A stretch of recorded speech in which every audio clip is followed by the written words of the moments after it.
Yo, what's up, peeps? It's your boy Moods.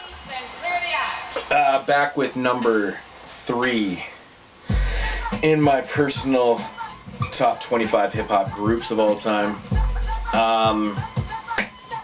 No other than the one and the only Gang Starr. Yeah, I mean, what can I say about Gang Starr? DJ Premier, originally from Texas, grew originally from Boston, to pretty much everybody known as a New York hip-hop group. But I mean, yeah, that's where they made all their music and stuff, so. This is the original Wild Pitch releasing of No More Mr. Nice Guy. This is actually the only Gang Starr record in their whole discography that isn't entirely produced by Primo. There's actually 2 tracks on here that weren't produced by Primo, produced by DJ Mark 45 King, which is Gusto and Knowledge, which I always found interesting that Primo didn't. But, you know, in these days, you know, they put out, I think, probably 2 or 3 singles prior to this. I think that actually made the record, I'm not entirely sure.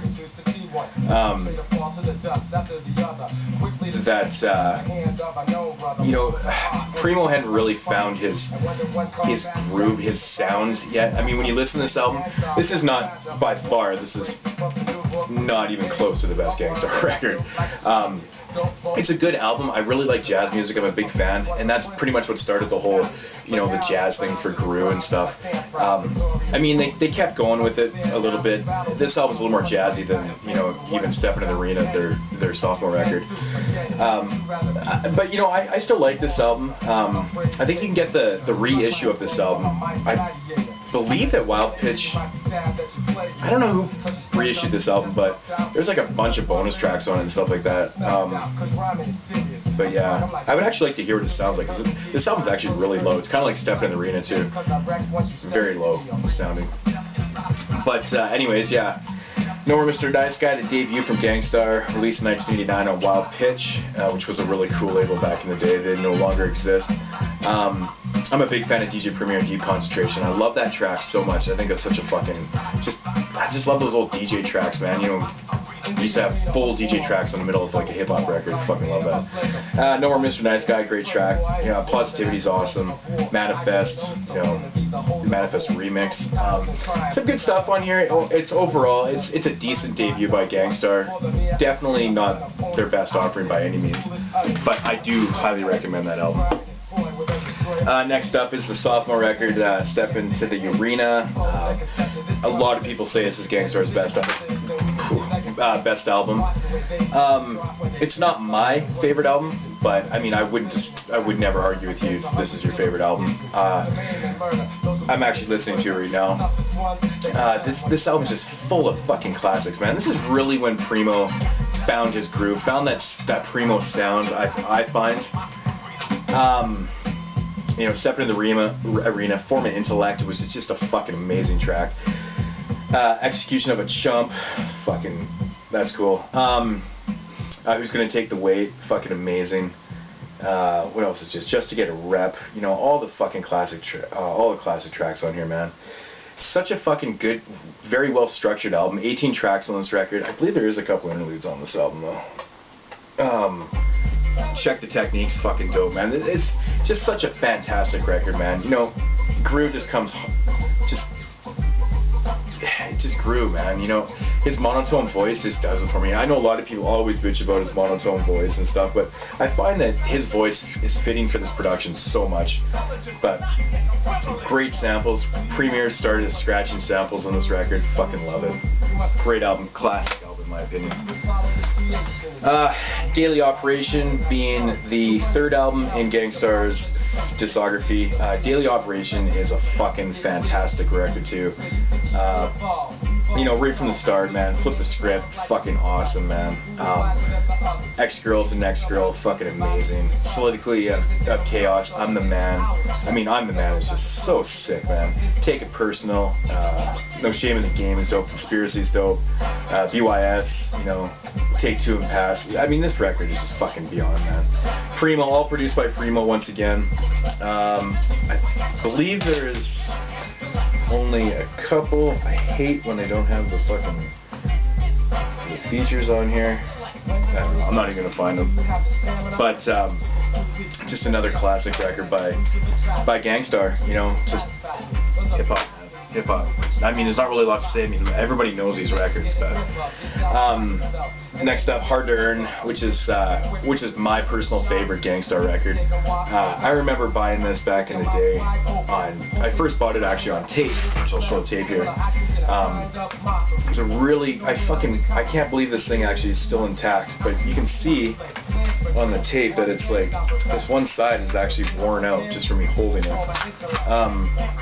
But I fucking love this album. I remember the day I bought this album, popped it in the Walkman, and I don't think I took it out for like a month. I listened to it every single fucking day, man. I mean, I just, right from the very first track, Long Way to Go, got me hooked, man. I was already on Go to the Streets, you know, Mass Appeal, which are two of my favorite Gang Starr songs up until this date.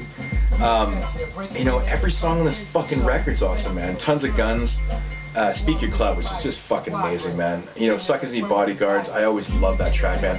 You know, it never gets any love. Like, it does. I don't even think Suckers Need Bodyguard made the Decade album. I'm not even sure. Mostly The Voice, which I'm a really, really big fan of that song because Crew finally acknowledged the fact that, you know, his monotone voice is actually fucking dope, you know. And, you know, if you listen to lyrics, mostly The Voice, you know, it's mostly The Voice that keeps you up. Fuck Around, Lay Around's fucking dope on here. I mean, really, there's nothing shitty. DY WCK,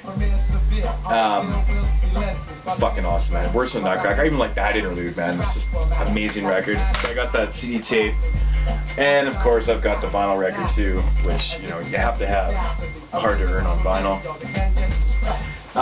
Yeah, my personal favorite record. Could never ever get enough of that shit. Just such a fucking awesome record.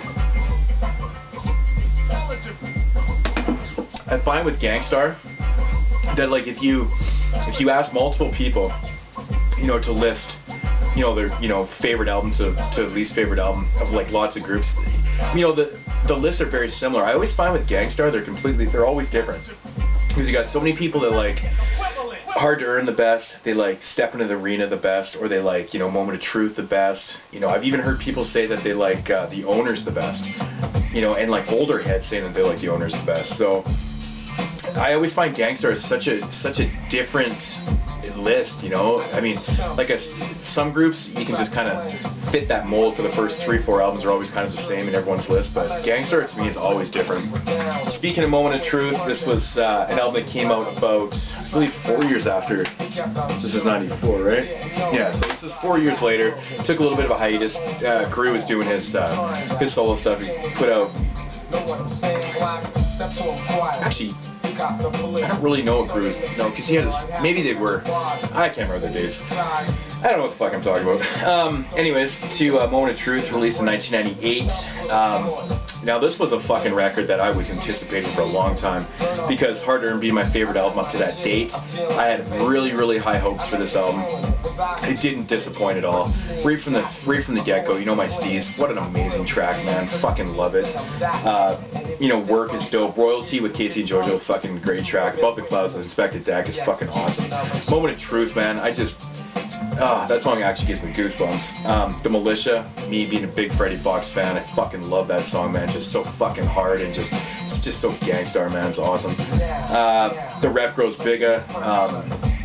What else I really like? Betrayal with Scarface, man.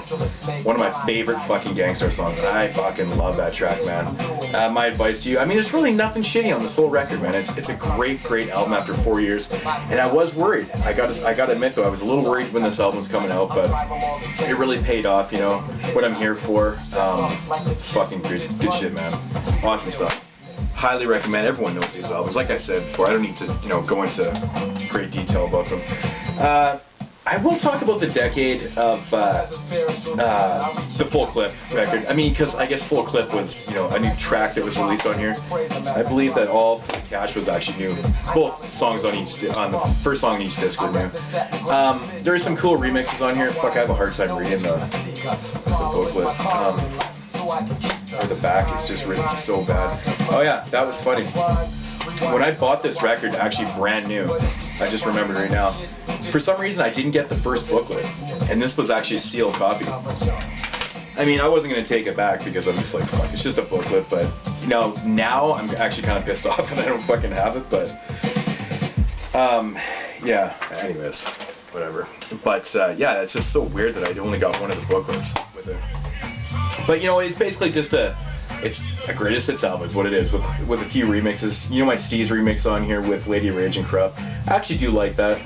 The Militia remix.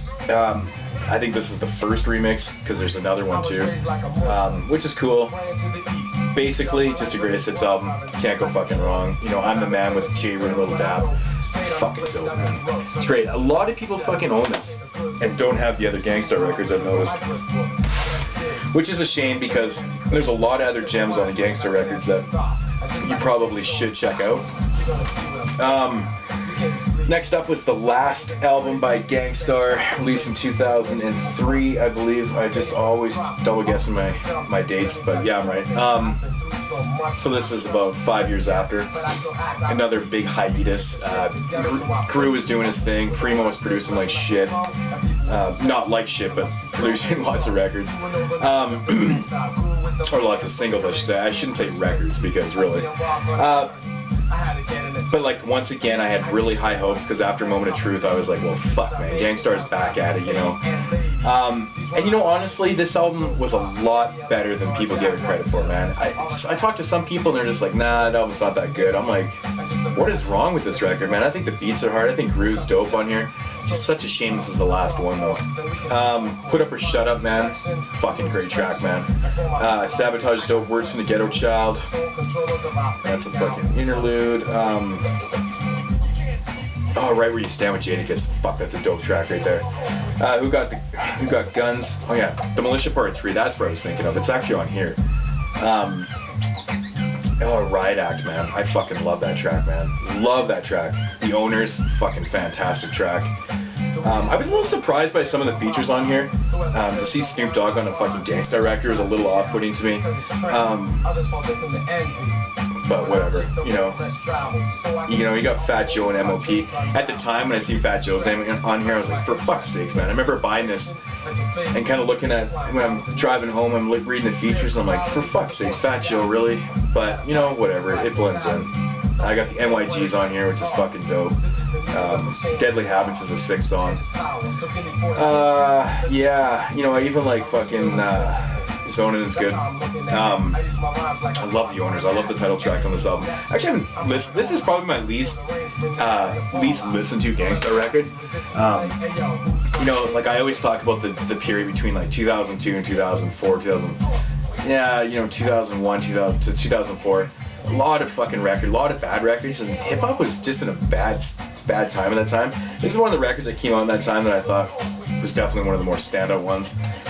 But for some reason, I always find myself, if I'm listening to Gang Starr, I'm usually listening to, either their second, third, or fourth, or fifth album. It's the first and the last one I don't really listen to a whole lot, but I still recommend every single Gang Starr record. If you're a fan of Gang Starr, which you probably are if you're watching this, if you've watched this far down the list, you probably are a fan of Gang Starr. And we're wondering where the fuck they are. But yeah, that's Gang Starr number 3. Oh, it's fucking hot in this room, I'm sorry. Yeah, my Amoeba shirt from San Francisco.